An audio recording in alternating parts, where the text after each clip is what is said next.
3차 선교 여행이 끝날 쯤에 바울은 이 로마에 가기로 마음을 먹지요. 바로 예루살렘을 거쳐 로마를 가려고 합니다. 그런데 그 의견을 이야기할 때마다 또 마지막 3차 선교 여행을 마무리하는 그 시점쯤에 그를 만나는 모든 이들이 예루살렘에 올라가지 말라라고 간곡히 부탁을 합니다. 그 이유는 성령의 감동으로 이 바울이 예루살렘에 올라가면 큰 어려움을 당할 것이다 라는 것을 알고 그 길을 막으려 했던 것이지요. 그러나 사도 바울은 담대하게 나아갑니다. 이 예루살렘을 지나 로마로 가야 했기 때문에 그는 이 길을 마다하지 않고 나아갑니다.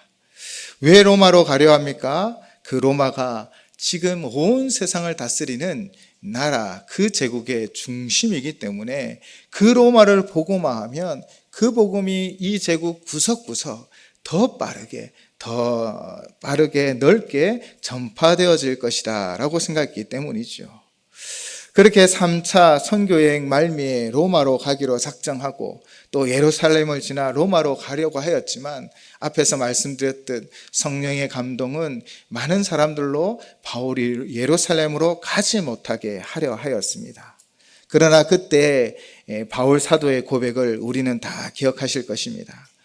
하나님 은혜의 복음을 증거하는 일에 마치려 하면은 나의 생명조차 조금도 귀한 것으로 여기지 아니하노라. 아멘. 이것이 바로 바울 사도의 결단이요, 결심이요, 마음인 것이지요. 그런데 왜 바울 사도가 꼭 예루살렘을 거치나 로마로 가야 했을까요? 왜 예루살렘에 가야 했을까요? 여기에는 몇 가지 이유가 있었다고 합니다. 첫째는 그 당시 예루살렘 주변에는 큰 기근이 있었습니다. 그래서 예루살렘 교회도 큰 어려움이 있었는데 이 어려움을 알고 고린도 교회, 빌립보 교회 등등에서 연보를 하였습니다. 즉, 이 어려운 예루살렘 교회를 돕기 위하여 그들이 헌금을 하고 그 연보를 전달하려고 했던 것이지요. 바로 바울 사도는 이 연보를 통해서 이방 교회와 이 예루살렘 교회의 그 사랑의 관계를 더 돈독히 하기 위하여 또 고난과 어려움 중에 있는 이 예루살렘 교회에 도움이 되기 위하여 그는 꼭 고난이 있고 환난이 있었지만 예루살렘 교회로 나아가려고 했던 것이지요. 두 번째 이유는 자신도 뿌리 깊은 유대인이기 때문에 오순절 예루살렘에서 제사를 드려야 하고 하나님 앞에 나아가야 하는 것이 당연한 유대인들의 의무이기에 자신도 오순절 전에 이렇게 예루살렘에 가려고 애썼던 것입니다. 세 번째는요, 비록 예수를 믿는 사람들을 핍박하는 유대인이지만 그러나 유대인들이 누구입니까? 바로 바울 사도의 같은 민족이지요. 그가 이방인들에게 복음을 전하고 하나님의 나라를 선포하였지만 그의 마음 한구석에는 늘 나의 민족, 나의 사람들, 나의 나라, 민족이 그 마음 한편에 있었다는 것입니다. 그래서 동족 유대인들에게 이 복음을 꼭 전하고 싶었습니다. 그래서 그는 환난이 있고 핍박이 있을지라도 바로 이 예루살렘으로 나아가기를 결단했던 것이지요. 결국 바울 사도는 고난이 있을 것이라고 만류하였지만 이 복음을 전하기 위하여 예루살렘으로 담대히 나아갑니다. 그러나 성령님의 그 말씀처럼 그리고 많은 이들의 그 예언처럼 바울은 예루살렘에서 큰 위협을 당합니다. 우리가 알고 있듯 이 잘못된 정보, 가짜 정보로 말미암아 바울이 이방인과 함께 성전에 들어갔다라는 그 거짓말에 유대인들이 흥분하기 시작합니다. 또한 이방에 있던 유대인들, 바울을 시기하는 유대인들이 저자는 유대인과 율법을 멸시하고 소멸케 하려는 자다라고 선동질하여 바로 이 바울 사도를 죽이려고까지 하였지요. 결국 성전에서 끌려 나와 어쩌면 돌에 쳐 죽일 그 상황에 도달할 때 그러나 역시 하나님은 피할 길을 열어주십니다. 어떤 길을 열어주십니까? 바로 이탈리아의 천부장, 바로 그를 통해 그 천부장의 손을 통하여 보호하여 주신 것이지요. 그리고 천부장을 통해 변호의 기회도 주어졌습니다. 하나님께서는 항상 우리를 인도해 주십니다. 때로는 우리가 가는 길에 대적이 둘러싸이고 우리 앞에 큰 문제가 있을지라도 하나님은 우리의 삶을 인도하시고 우리의 길을 인도하셔서 피할 길을 열어주시고 도움의 손길을 주시는 분이신 줄을 믿습니다. 엘리사를 보호하기 위하여 불말과 불병거를 보내주셨듯 우리를 보호하기 위하여 하나님은 역사하시고 움직이고 있습니다. 그러나 우리가 사완의 눈으로는 이것을 바라보지 못하기 때문에 믿음으로 나아가지 못하고 두렵고 절망에 빠질 수밖에 없습니다. 그러나 우리가 바울과 같이 또 엘리사와 같이 이 믿음으로 나아가면요, 이 절망의 순간에도 하나님 주신 사명을 부여잡고 나아가게 되어줄 줄을 믿습니다. 바로 하나님이 우리의 인도자가 되어주시기 때문입니다. 그렇게 보호를 받은 바울 사도는 천부장에 의하여 변호할 기회를 얻게 됩니다. 그래서 많은 유대인들에게 자신의 회심 과정을 이야기합니다. 다메섹에서 바로 부활하신 주님을 만났다라는 것입니다. 예수의 도를 믿는 자들을 잡아 가두려고 가는 그 길에 바로 부활하신 주님을 만난 것입니다. 그리고 주님께서 자신을 이방인에게 보내 이 복음을 전파하게 하셨다라는 것을 그들에게 전하였고 이 복음을 증거했던 것이지요. 그런데 이 복음을 거부한 이 유대인들은 도리어 이 바울 사도를 해하려고 합니다. 그렇게 큰 소동이 다시 일어나자 이 천부장은 이 바울 사도를 영내로 다시 데려가지요. 그런데 곧 로마 시민인 것을 알게 된 천부장은 이 로마 시민인 바울을 함부로 할 수 없어 공회에 세워 이 바울의 잘못이 무엇인지 알아보려고 합니다. 그렇게 공회에 세워진 바울, 그런데 그들 속에 바리새인과 사두개인들이 부활과 천사에 대한 논쟁 때문에 더욱더 큰 혼란이 일어납니다. 이미 바울이 로마 시민이라는 것을 안 천부장은 혹시나 로마 시민인 바울이 다칠까 봐 다시 영내로 그를 이끌어 가지요. 그리고 그날 밤에 주님이 환상 가운데 나타나 이렇게 말씀하십니다. 사도행전 23장 11절입니다. 그날 밤에 주께서 바울 곁에 서서 이르시되 담대하라, 내가 예루살렘에서 나의 일을 증언한 것 같이 로마에서도 증언하여라 하리라 하시니라. 아멘. 3차 선교 여행 중에 성령 하나님이 이 로마에서 복음을 전하면 더 효과적이고 더 넓게 더 빠르게 전파되어질 것이라는 마음을 주셨던 것 같아요. 그리고 오늘 그 밤에 주께서 직접 다시 한번 그 마음을 확정해 주시는 것이지요. 그의 분명한 사명이 무엇입니까?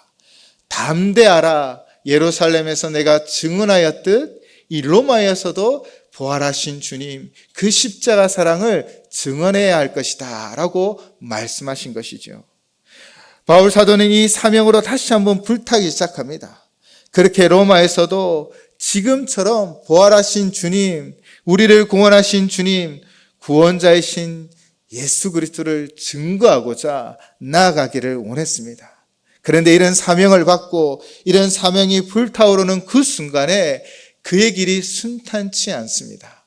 바로 40여 명의 유대인들이 이 바울을 죽이지 아니하면 물도 음식도 먹지 않겠다라고 맹세했다라는 것입니다.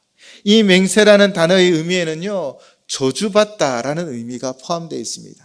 즉 이 40여 명은요, 내가 이 바울 사도를 죽이지 아니하면 우리가 저주를 받아도 합당하게 여기겠다라는 그런 맹세인 것입니다.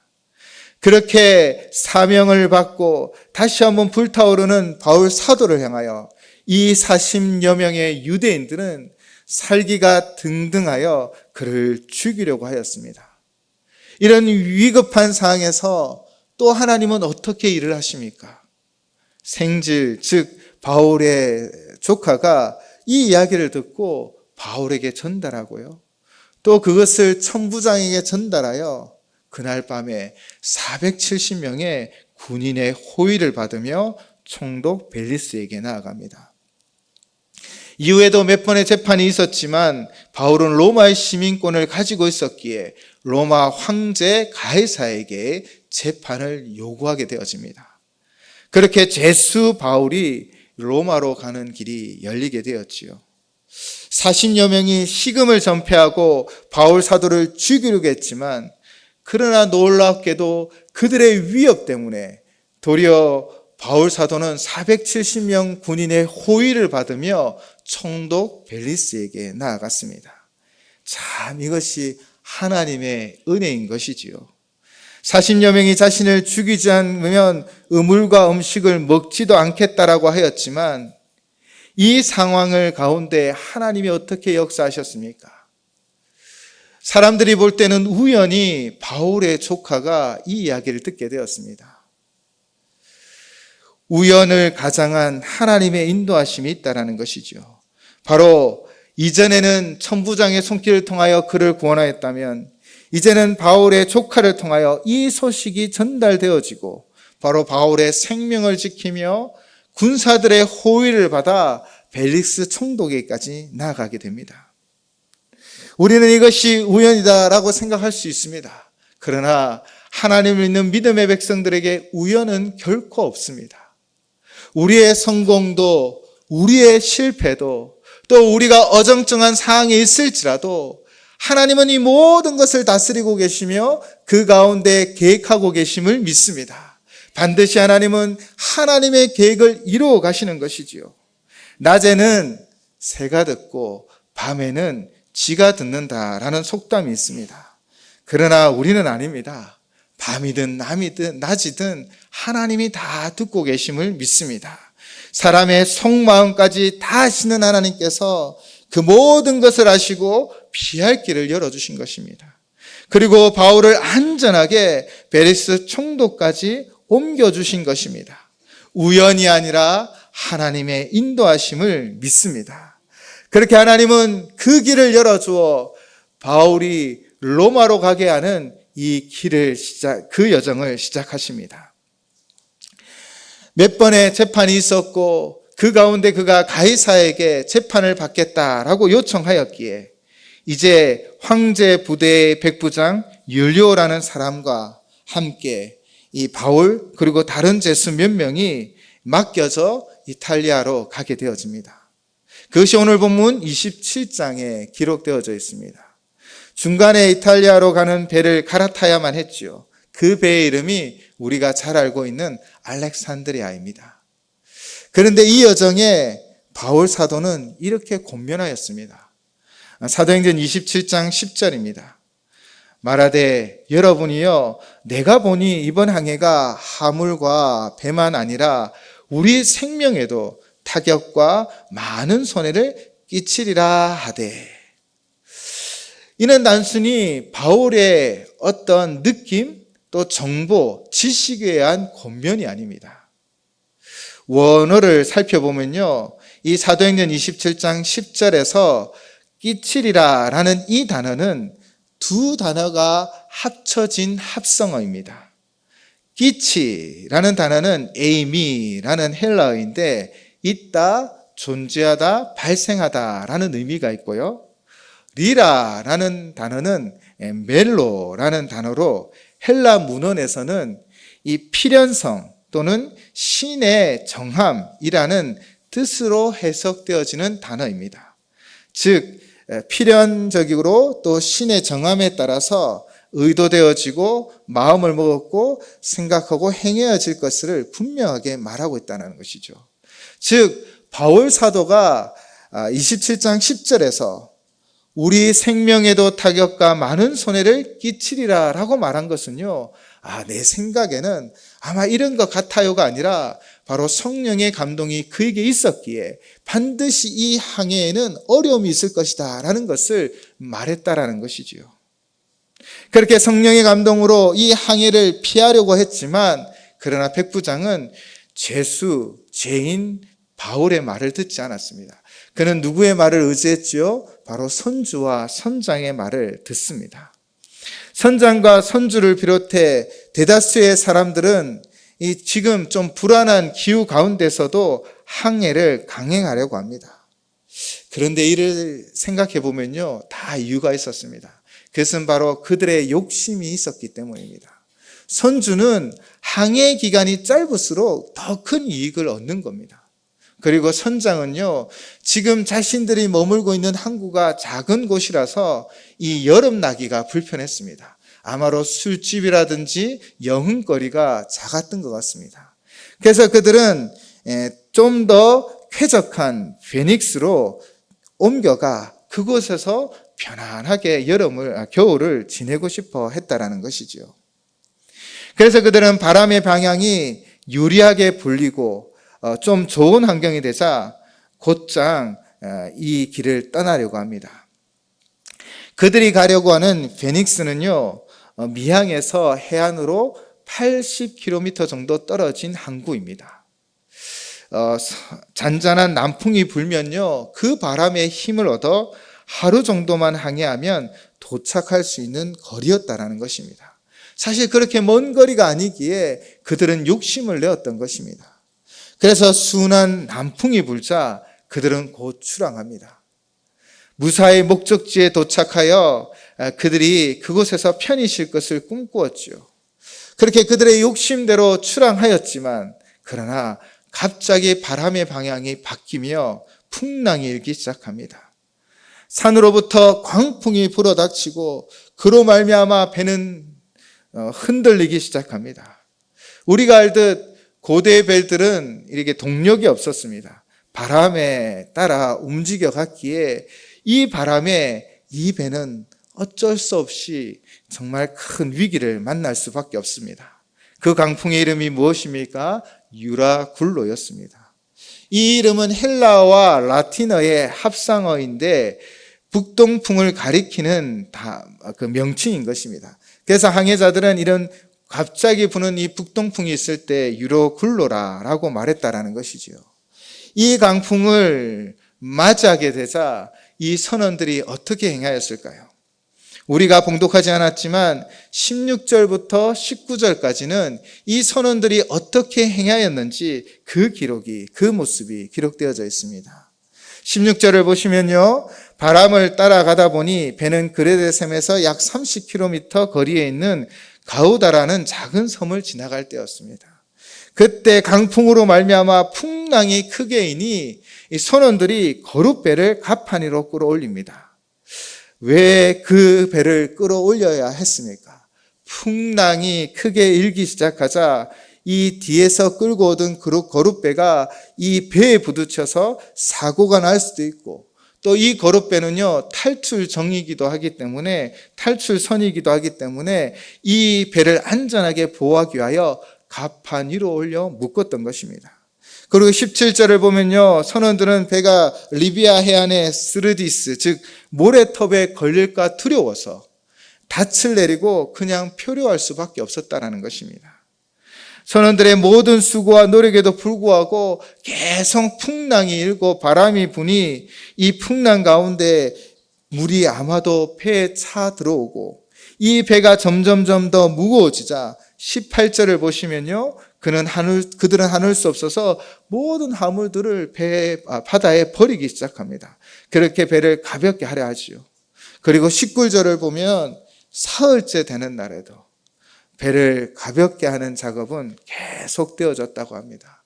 사흘째 동안 그들은 이 풍랑에 고난을 당하고 환난을 당하며 배의 장비까지도 다 바다에 던지는 이 상황이 되었다라는 것입니다. 여기에는 지금 세상 경험이 많은 성장이 있었습니다. 또 그와 노련하게 손발을 맞춰왔던 선원들도 있었습니다. 그들이 수고하고 애썼지만 이 광풍에 그들은 어찌할 수 몰라 혼란하고 절망이 그들을 뒤엎고 있다는 것입니다. 하루 이틀이 아닙니다. 사흘째 동안 그들은 이 고난 가운데 힘들고 절망이 찾아오고 있었습니다. 그 상황을 오늘 20절은 이렇게 말씀하고 있습니다. 여러 날 동안 해도 별도 보이지 아니하고 큰 강풍이 그대로 있음에 구원의 여망마저 없어졌더라. 아멘. 해와 별이 보이지 않았다라는 것은요, 이들에게 심각한 문제입니다. 왜냐하면 그때는요, 해와 달로 그들의 방향을 잡았기 때문입니다. 그러니 해와 달이 보이지 않으니 자신들이 지금 어디에 있는지, 얼만큼 어떤 상황이 있는지도 제대로 알지 못한 채 그냥 이 큰 풍랑에 더 이상 이제는 살 수 없구나, 이제는 죽었구나 라는 생각들로 가득 차 있었다는 것입니다. 그 절망이 그들을 묶고 있었습니다. 거대한 자연의 능력 앞에, 이 자연의 환난 앞에 그들의 힘으로는 도저히 구원의 여망을 가질 수 없어 낙심하고 포기하고 절망의 그 순간에 있었다는 것입니다. 세상 욕심을 따라갔더니 결국 파멸로 그들을 인도하였다라고 볼 수밖에 없습니다. 그들이 이 길을 나섰던 건요, 좀 더 큰 이익을 얻고자, 그리고 좀 더 편안하고 또 여흥을 즐길 수 있는 그곳으로 가고자 하는 그들의 욕심 때문이었다라는 것이지요. 그렇게 그들은 이 고난의 길 가운데 어쩌면 멸망의 심판이 그들 가운데 기다리고 있었습니다. 그러나 그들에게 희망의 빛이 비춰지지요. 무엇 때문이었습니까? 바로 믿음의 사람 바울이 그들과 함께 있었기 때문입니다. 바울이 하나님과 함께하고 하나님의 사명을 품으며 주를 믿는 그 믿음 가운데 기도하고 견디고 있었기에 이 바울을 통하여 하나님의 말씀이 선포되어지고 하나님의 구원의 역사가 일어나기 시작합니다. 우리의 믿음이 이 모든 상황과 환경 가운데 인도함을 받게 되어지는 것입니다. 우리 어떤 환경과 상황 가운데 있을지라도 하나님을 믿는 그 믿음으로 견디고 인내하면 카이로스, 하나님의 때에 하나님의 역사가 우리를 통해 이루어지는 것, 그것이 바로 오늘 본문에서 분명히 보여지는 것입니다. 21절에서 26절까지 어떤 일들이 일어나고 있습니까? 이 상황 속에서 배에 탄 모든 사람들은 어느 누구도 무엇을 먹을 기운도 없었고 먹을 기분도 없었습니다. 마음도 없었습니다. 그런 절망, 그 절체절명의 위기 가운데 바울은 그들 가운데 일어나 이렇게 말하기 시작합니다. 21절에서 자신의 조언을 듣고 글에 대해서 출항하지 말았어야 했음을 분명하게 지적하지요. 그때도 이미 성령 하나님이 자신에게 말하였음을 말하고 있는 것입니다. 그랬다면 이런 재난과 손실을 당하지 않았을 것입니다. 바울은 자신의 조언대로 이 미항에 남지 않은 것에 대하여 매우 아쉬워합니다. 그렇게 21절 한 절로 어쩌면 그들을 꾸짖기도 하면서 또 후회도 하면서 말한 뒤에 22절에서 바울은 거기에 그치지 않고 희망의 줄을 놓고 절망 가운데 있는 자들에게 위로와 소망의 말을 선포하지요. 그는 단순히 자신의 희망사항을 이야기하는 것이 아닙니다. 잘 될 겁니다. 시간이 지나면 되겠지요. 그 말이 아닙니다. 바로 하나님으로부터 받은 확신, 그 확신 가운데 바울은 이렇게 선포하고 있습니다. 22절 말씀입니다. 내가 너희를 권하노니 이제는 안심하라. 너희 중 아무도 생명에는 아무런 손상이 없겠고 오직 배뿐이니라. 아멘. 이제는 안심하라. 아니, 안심할 상황도 아니고 아직도 풍랑이 있고 어둠이 짙은 그곳에 바울은 정말 빛과 같은 말씀을 선포하고 있습니다. 이제는 안심하라. 아무도 생명에는 아무런 손상이 없을 것이고 그냥 배뿐이다. 그런데 이 말이 누구에게서 나온 거라고요? 자신의 경험, 지식, 능력이 아닙니다. 오늘 본문 23절을 보시면 내가 속한 바 곧 내가 섬기는 하나님의 사자가 어젯밤에 내 곁에 서서 말하되. 바울은 자신이 누구에게 속해 있다라고 말하고 있습니까? 하나님께 속해 있다라고 말하고 있습니다. 하나님을 믿는 사람, 하나님을 의지하는 사람은요, 이 세상에 두 발을 딛고 살아가지만 세상에 속한 사람이 아닌 줄을 믿습니다. 우리의 시민권은 저 하늘에 있고요. 우리는 하나님의 자녀가 되어 하나님께 착한 사람이 되어서 하나님이 보호하시고 하나님이 책임져 주시며 하나님이 인도하여 주실 줄을 믿습니다. 그렇게 자신이 하나님께 속하였는데 내가 섬기는 하나님, 그 위대하신 하나님의 사자가 어젯밤 나타나 서서 말했다고 합니다. 무엇을 말했다고요? 24절 말씀입니다. 바울아, 두려워하지 말라. 내가 가이사 앞에 서야 하겠고 또 하나님께서 너와 함께 항해하는 자를 다 내게 주셨다 하였느니라. 아멘. 바울은 3차 전도여행 말미에 성령의 감당으로 로마에 가야겠다라고 고백하였습니다. 그리고 2년 전에 그 어려운 환난 중에, 유대인들의 그 결박 중에, 그 위협 중에도 주님께서 함께 하셔서 내가 로마에서도 증인이 되어야 할 것이다 라고 말씀해 주셨습니다. 그리고 오늘 이 환난과 절망이 가득한 그 순간에 바로 하나님의 사자가 다시 한번 그에게 말하고 있지요. 내가 가이사 앞에 서야 하겠고 하나님이 너와 함께한 항해자들까지 다 내게 주셨다. 그러니 두려워하지 말라. 아멘. 우리에게 또 바울에게 하나님이 사명을 주셨고 그 사명을 이루어 가시는 분은 어쩌면 우리의 힘과 능력이 아닙니다.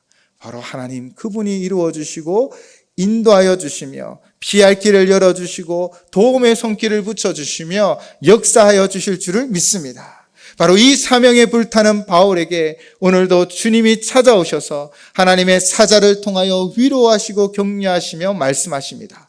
두려워하지 말라. 하나님께서 너와 함께 항해하는 자들을 다 내게 주셨다. 아멘. 그리고 25절 26절 말씀입니다. 그러므로 여러분이여 안심하라. 나는 내게 말씀하신 그대로 되리라고 하나님을 믿노라. 그런즉 우리가 반드시 한 섬에 걸리리라 하더라. 아멘. 바울은 선포합니다. 안심하라. 말씀대로 되리라. 믿노라. 그리고 반드시 우리의 삶에도 이 선포가 들려지기를 바랍니다. 사랑하는 성도 여러분, 여러분의 환난과 여러분이 있는 그 상황이 어떠하든 하나님은 여러분을 통하여 이루어 주실 사명이 있기 때문에 우리가 그 사명을 부여잡고 하나님 앞에 나아가기만 하면 하나님이 여러분의 길을 인도하여 주실 줄을 믿습니다. 그리고 말씀하여 주실 것입니다. 안심하라. 그리고 우리에게 요구하십니다. 말씀대로 되어질 것이라. 그것을 믿으라는 것입니다. 그리고 반드시 카이로스 하나님의 때에 역사가 일어날 줄을 믿습니다. 사실 오늘 본문을 보면 이들이 이 환난을 당한 이유를 야고보서 1장 15절의 말씀을 떠오르며 찾을 수 있습니다. 욕심이 잉태한 즉 죄를 낳고 죄가 장성한 즉 사망을 낳으니라. 바로 그들의 욕심대로 그들은 기다리지 못하고 항해를 나아갔기에 이 사망의 절망에 부딪혔지만 그러나 믿음의 사람 이 바울 사도를 통하여 이들은 하나님의 구원의 소식을 듣게 되어진 것입니다. 이 환난과 어려움 가운데 바로 믿음의 사람 바울을 통하여 구원을 얻은 것입니다. 세상의 권력, 세상의 부귀, 세상의 능력으로 건짐을 받은 것이 아닙니다. 사실 그 배에는요, 세상의 권력을 가진 백부장이 있었습니다. 또 세상의 부귀를 가진 선주가 있었습니다. 그리고 세상의 능력을 가진 선장이 있었습니다. 그러나 이 환난 앞에 그 모든 것은 아무런 소용이 없었습니다. 오직 믿음의 사람 바울을 통하여 그들이 건짐을 입고 그들이 구원을 받았다라는 것입니다. 사랑하는 성도 여러분, 오늘 우리가 우리의 믿음을 지키고 우리가 하나님 믿는 믿음으로 나아가면 하나님이 우리 가운데 역사하여 주실 줄을 믿습니다. 신실하신 하나님, 바울에게 약속하셨던 것을 이루어 가시는 하나님이 우리의 삶 가운데 약속하신 것도 신실하게 이루어 가실 줄을 믿습니다. 또한 이 땅의 한국교회가 하나님 말씀으로 바로 세워지고 다시 한번 회개의 기도가 열정이 일어나고 겸손히 섬기며 복음의 사명을 감당할 때 이 민족이 다시 역사가 일어날 줄을 믿습니다. 오늘은 종교개혁 주일이죠. 우리가 이 말씀으로 다시 우리를 개혁하고 교회는 세상을 개혁해야 합니다. 또한 오늘은 10월 27일 연합 기도회가 있습니다. 저희는 참여하지 못했고 또 선교 세미나가 미리 준비되어 있어서 여건상 함께 하지 못하지만 그러나 우리가 이 마음을 품어야 합니다. 오늘 이 연합 기도회는요, 정말 우리의 가정과 또 우리 청소년들의 미래가 걸린 일입니다. 포괄적 차별금지법은요, 그 포괄이라는 그 단어 안에 모든 것을 막습니다. 특별히 캐나다, 영국, 호주에는 이미 이 일들이 이루어졌고 그로 말미암은 결과들이 다 드러나고 있습니다. 캐나다에 있는 제 지인은 아이들이 초등학생입니다. 그런데 학교에서 성교육을 할 때는 아이들을 보내지 않는답니다. 결석을 시킨답니다. 그 이유가 캐나다에서는 이렇게 가르칩니다. 너는 성을 선택할 수 있어. 여자도 될 수 있고 남자도 될 수 있다라는 것입니다. 하나님은 우리를 남자와 여자로 부름 받으셨고 창조하셨고 세우셨지요. 또한 영국에서는요, 동성애가 죄라는 하나님 말씀을 선포해도 감옥에 갇히고 또 예수 그리스도의 복음을 전하고 또 어떤 회사에서는요, 그냥 기도해 주고 또 권면해 주었는데 그것을 차별이라는 법조항을 내어 그 사람을 회사에서 쫓아내기도 하였습니다. 미국에서는 동성애에 대한 죄를 말하자마자 그 목회자가 파면을 당하기도 하고 교회가 쫓겨나기도 하였습니다.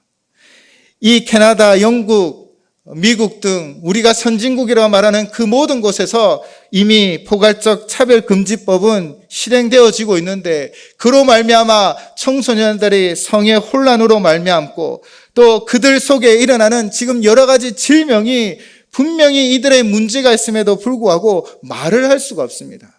우리가 성경의 말씀을 그냥 선포해도 차별금지법이라는 그 법에 물려서 우리는 죄를 묻게 되어지고 재판을 받게 되어지는 상황까지도 갖게 되어진다는 것입니다. 우리나라는 자유민주주의 국가입니다. 그리고 법치 국가이기 때문에 법이 하나 제정되어지면 법대로 처리할 수 있다는 것입니다. 그런 이런 위험한 상황 가운데 이것은 단순히 종교의 이유가 아니라 자우의 문제가 아니라 바로 가정을 지키고 다음 세대 청소년들을 지키고자 하는 부르짖음인 것입니다. 이 어두운 시절 가운데 교회가 일어나 믿음으로 하나님의 말씀을 선포하고 진리를 선포하며 이 땅을 위하여 중보하는 이 시간인 것입니다. 바울이 믿음을 지키고 바울이 믿음으로 일어섰을 때 그 주변의 사람들이 생명을 얻었던 것처럼 이 땅의 교회가 오늘 믿음으로 이 진리를 선포하는 일을 통하여 하나님이 우리를 긍휼히 여겨주실 줄을 믿습니다. 물론 우리가 잘했던 것, 부족했던 것, 잘했지만은 않았습니다. 연약함이 있고 부족함이 있었습니다. 그래서 이 10월 27일 이 모임에 대하여 말하시는 많은 선배 목사님들, 제가 존경하는 분들은 이런 고백을 합니다. 먼저 우리의 죄를 고백해야 한다.